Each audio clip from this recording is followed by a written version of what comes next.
할렐루야. 네, 우리 수요일 예배를 드리시는 성도님들을 주님의 이름으로 환영하고 축복합니다. 오늘이 에스라 마지막 시간인데요. 10장을 볼 차례입니다.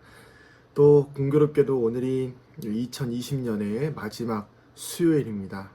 오늘이 12월 30일이니까 오늘 이후로는 또 이제 내년에 우리가 수요일 예배를 드리도록 할 텐데요. 벌써 보고 싶고 기대가 됩니다. 하나님의 말씀이 오늘도 우리의 영혼을 새롭게 하시고 우리의 마음과 생각 가운데 새로운 결단과 새로운 소망을 주시는 그런 귀한 시간이 되기를 소망합니다.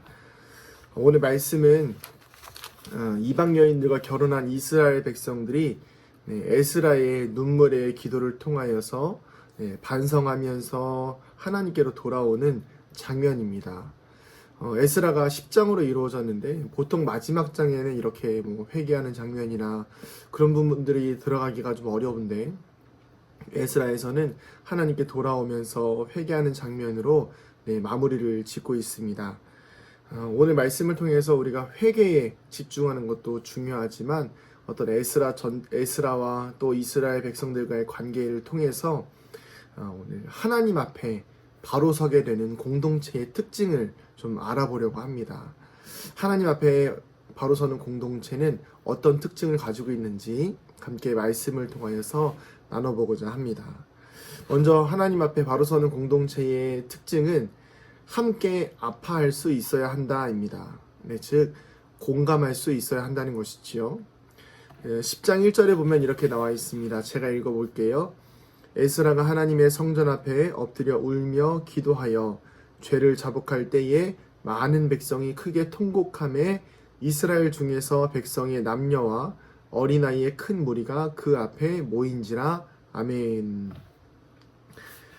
에스라가 이스라엘 백성들이 이방 여인들과 결혼함을 통해서 그 소식을 듣고 하나님 앞에 범죄함으로 인하여서 가슴 아파하며 기도하며 하나님 앞에 나옵니다. 그런데 그 기도의 내용이 어떤 기도냐면 이스라엘 백성들이 죄를 지었고 문제가 있으니까 하나님 이들을 용서해 주세요가 아니라 하나님 앞에 기도하며 죄를 자복한다는 거예요.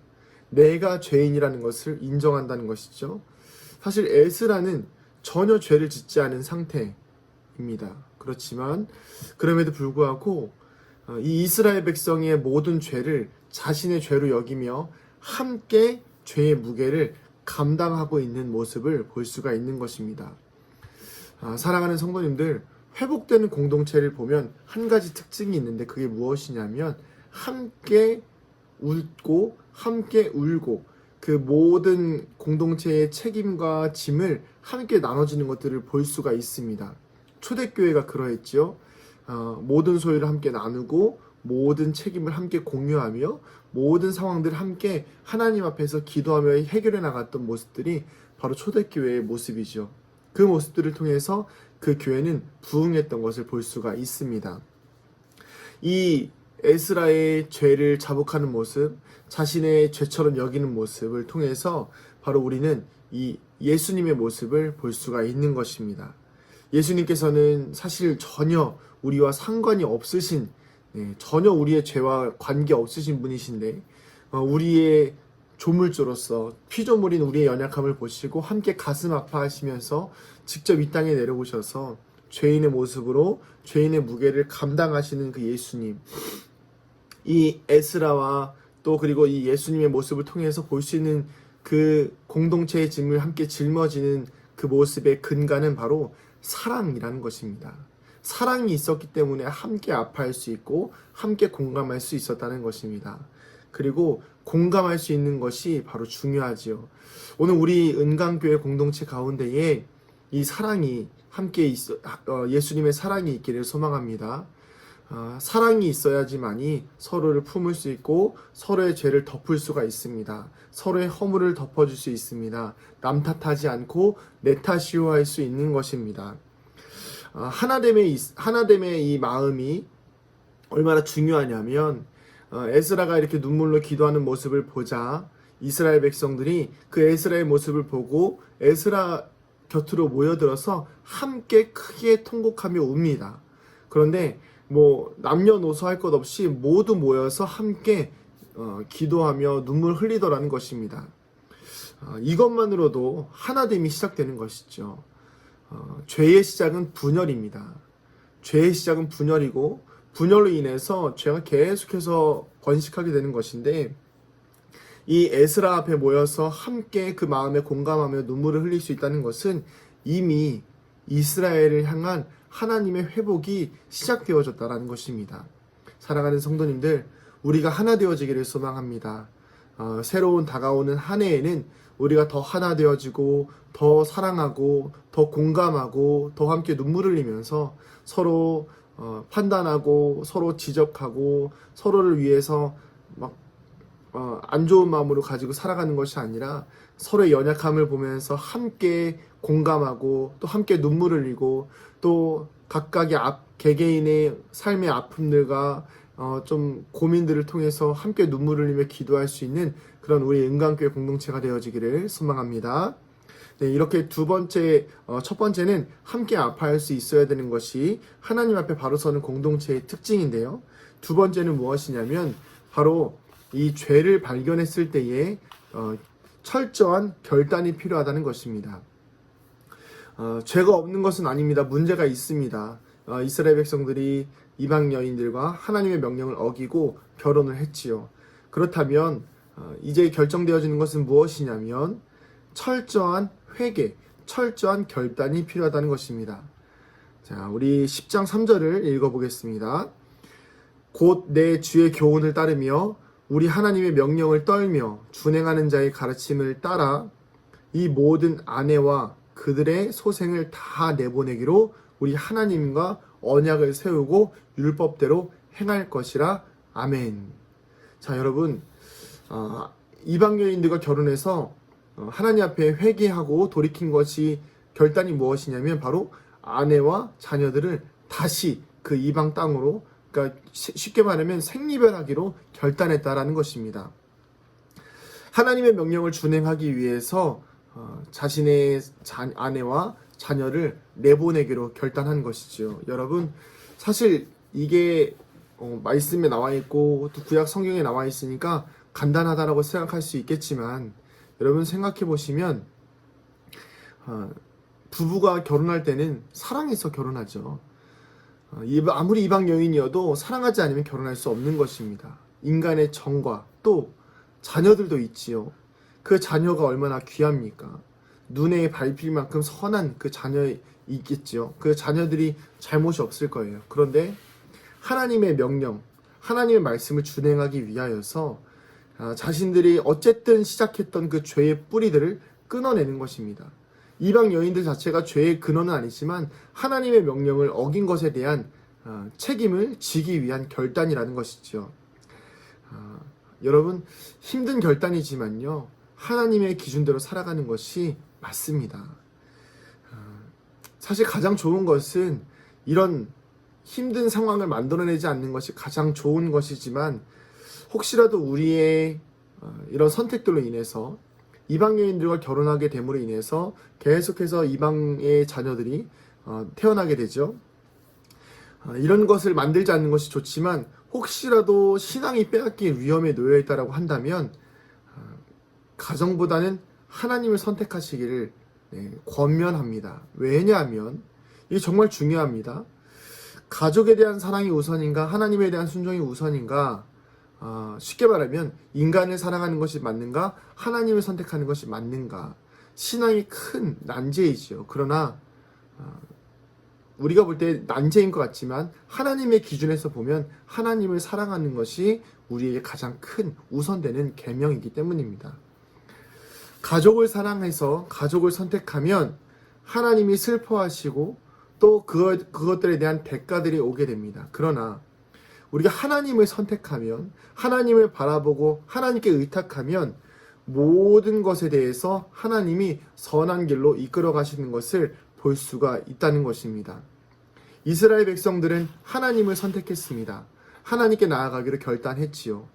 자신들이 사랑하는 아내와 아이들을 돌려보내기로 결심합니다. 자, 그것들로 인해서 어떠한 결과가 오게 되나요?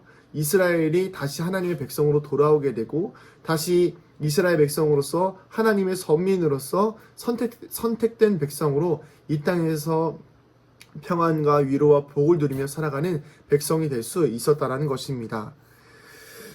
타협은 절대 안 됩니다.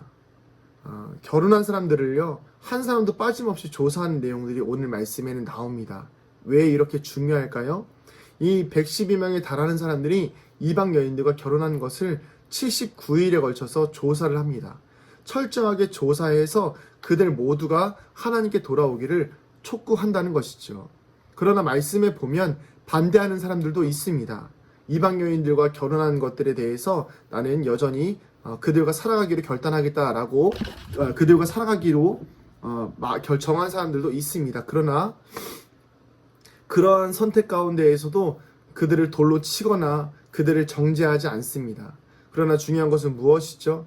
하나님께로 돌아오는 백성들은 하나님의 선택을 받고 하나님께로 돌아오는 백성들은 하나님이 책임을 지신다라는 것입니다. 요즘 시대를 보면 이렇게 어찌 보면 인간적인 선택에 대해서 사람을 선택하는 것에 대해서 굉장히 후한 평가를 내리기도 하고 그것이 당연하다라는 결정을 내리기도 합니다. 그러나 이것은 냉정하게 보면 신앙적인 관점에서 보면 인본주의입니다. 우리는 하나님의 기준으로 살아야 하지요. 하나님의 관점으로 살아가야 합니다. 하나님께서 옳다고 하시면 옳은 것이고 하나님께서 잘못됐다라고 말씀하신 것이 보이면 그것은 분명히 잘못된 것입니다. 우리 오늘 이 공동체가 회복되어지기 위해서 철저한 결단이 필요합니다. 우리 교회에다가 적용해보면 우리 교회가 교회를 떠나신 분들이 계시지요. 교회가 또 때로는 아파하며 흔들린 것도 있습니다. 그러나 중요한 것은 우리가 그 모든 결단과 판단함에 있어서 하나님의 기준으로 판단하고 있는가? 하나님의 기준으로 그들을 바라보고 있는가? 하나님의 기준으로 그들을 사랑하고 있는가?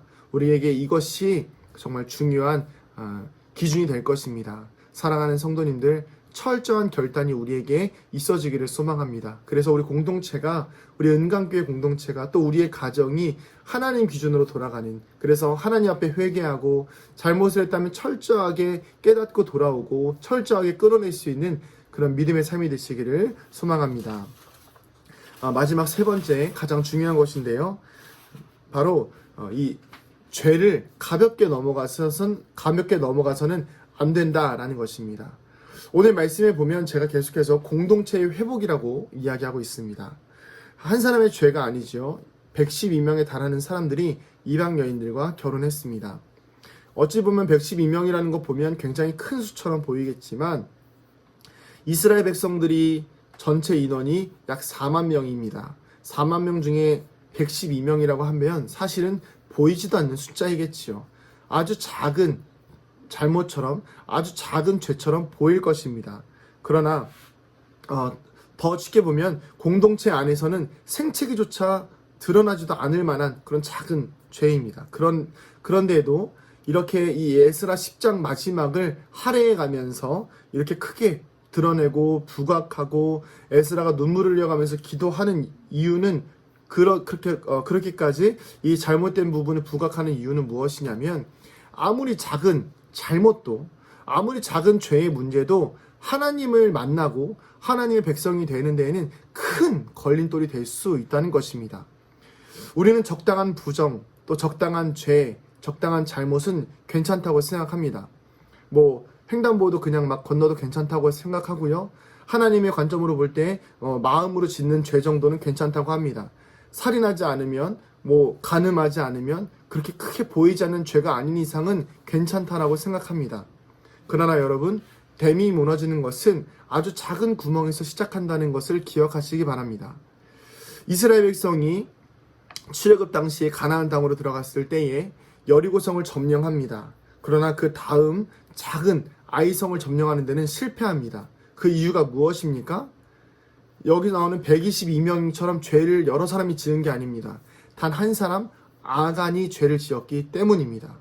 그 아간이 누구를 죽이고 이렇게 한 것이 아니라 작은 물건 하나 이렇게 해서 그냥 어디다 숨겨놓은 거, 그것 하나 때문에 하나님 앞에 이스라엘 백성이 엄청난 실패를 경험하게 된다는 것이지요.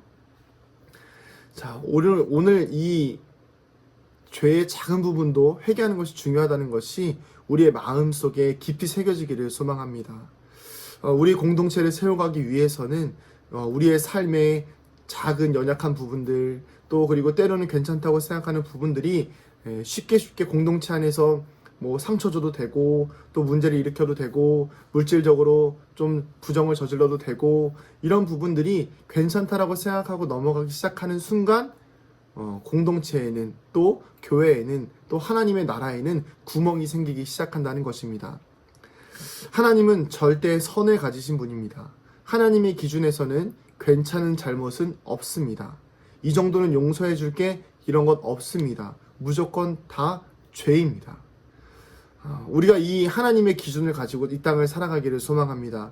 빡빡해 보일 수 있겠죠. 불편해 보일 수 있습니다. 사랑하는 아내와 아이들을 떠나보내야 하는 아픔들도 있겠지만, 중요한 것은 우리는 하나님의 기준으로 살아가야 하는 하나님의 자녀들이라는 것입니다. 이것이 믿음이요, 이것이 신앙이요, 이것이 이 땅에서 살아가야 할 천국을 소망하며 살아가는, 이 땅에서 살아가는 우리들의 모습이라는 것입니다. 우리의 신앙의 기준을 올려야 합니다. 말씀을 정리하겠습니다. 오늘 우리가 에스라와 또 이스라엘 백성들이 공동체를 회개하는 모습을 통해서 하나님 앞에 바로 서는 공동체의 특징을 함께 나눠봤습니다. 먼저 함께 아파하고 함께 그 짐들을 짊어질 수 있어야 합니다. 예수님께서 짐을 짊어지셨듯이 우리도 함께 공동체의 짐을 짊어져야 합니다. 또한 두 번째는 철저한 결단이 필요합니다. 우리가 죄를 철저하게 회개해야 하고 철저하게 선을 그어야 합니다. 또한 마지막으로 작은 죄 하나도 가볍게 넘어가서는 안 됩니다. 이것에 대해서 누군가를 정죄하라는 것이 아닙니다. 나에 대해서, 내 기준에 대해서 철저하게 짚고 넘어가라는 것입니다. 사랑하는 성도님들, 이제 2020년이 마무리되어져 가고 있습니다. 48시간도 안 남은 2020년인데 이제 앞으로 다가오는 2021년 새해가 다가오기 전에 우리를 한 번 더 돌아보기를 소망합니다. 혹시라도 우리 안에 있는 그동안 회개하지 못했던 문제들이 있다면 깔끔하게 하나님 앞에 다 고백하시고, 갑자기 좀 이런 이야기가 좀 떠올라요. 저희 이모부가 이제 돌아가시기 전에 한 달 정도의 시간이 있으셨는데, 이모부께서 그런 이야기를 하시더라고요. 내가 이렇게 빨리 죽지 않고 시간 동안 병상에 누워서 있는 시간에 감사한 것은 하나님 앞에 회개할 시간이 있었다. 그동안 지었던 죄, 또 내가 생각하지 못했던 문제들까지도 하나님 앞에 다 회개할 수 있는 기회가 있어서 너무 감사하다라는 이야기를 하셨던 것이 기억이 납니다. 우리가 시한부는 아니지만 2020년이 이제 하루 남았습니다. 이제 남은 하루 동안 우리가 할 수 있다면 지나온 시간들 동안에 잘못했던 것들을 다 고백하고 회개하면서 새로운 한 해를 맞이할 때에 하나님 앞에 깨끗하고 온전하고 순결한 심령으로 이렇게 에스라와 같이 하나님 앞에 자복하고 회개해서 이스라엘 백성들과 같이 분명하고 철저하게 회개해서 하나님의 백성으로 새롭게 시작하는 2021년 한 해가 되기를 주님의 이름으로 축복하고 축원합니다. 광고를 좀 하자면 제가 내일 오후에 영상을 하나 올려드릴 예정입니다. 뭐 다른 건 아니고 이제 간단한 설교 메시지겠죠. 설교 영상을 좀 올려드릴 테니까 가정에서 같이 잠깐 보시고 하루를 좀 마무리하시면서 2021년 새해를 맞이하시는 시간이 되기를 소망합니다. 기도하겠습니다. 하나님, 우리 사랑하는 공동체에게 주님의 마음을 허락하여 주시니 감사합니다. 하나님 앞에 바로 서는 공동체가 되어지기를 소망합니다. 하나님, 그러기 위하여서 우리가 서로의 잘못을 깊이 공감하게 하시고 사랑으로 하나 되게 하여 주시옵소서. 또한 철저한 회개를 통하여 하나님, 작은 죄 하나까지도 그냥 가볍게 넘어가지 않는 우리가 되게 하여 주시고, 그로 인하여서 우리 공동체가 하나님 보시기에 올바른 공동체요, 하나님 보시기에 깨끗한 공동체임을 우리가 고백하게 하여 주시옵소서. 죄로부터 멀어지게 하여 주시고 사랑으로 하나 되는 거룩한 주의 백성들 되게 하여 주시옵소서. 감사드리며 사랑이 많으신 예수님의 이름으로 기도드립니다. 아멘.